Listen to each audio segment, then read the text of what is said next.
பல்லு வலிச்சாதான் டென்டிஸ்ட் கிட்ட போகணும். இது ஒரு மேஜர் டென்டல் மித்.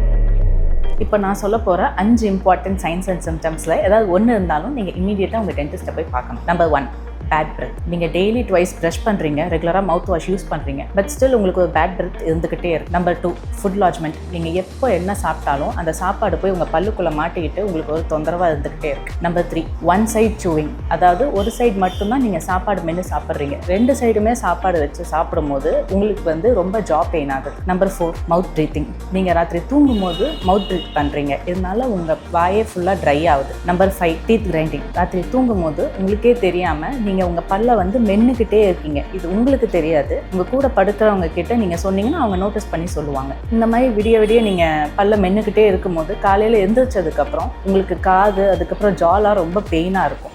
நான் இப்போ சொன்ன இந்த 5 இம்பார்ட்டன்ட் சைன்ஸ் அண்ட் சிம்டம்ஸில் ஏதாவது ஒன்று இருந்தாலும் இமீடியட்டாக உங்கள் டென்டிஸ்ட்டை போய் பாருங்கள். இல்லை எனக்கு பல்லு வலி இல்லை, நீங்கள் சொன்ன எந்த சைன்ஸ் அண்ட் சிம்டம்ஸும் எனக்கு இல்லைனாலும் எவ்ரி ஒன்ஸ் இன் 6 months நீங்கள் டென்டல் செக்அப் பண்ணிக்கிறது உங்கள் ஓரல் ஹெல்த்துக்கு நல்லது.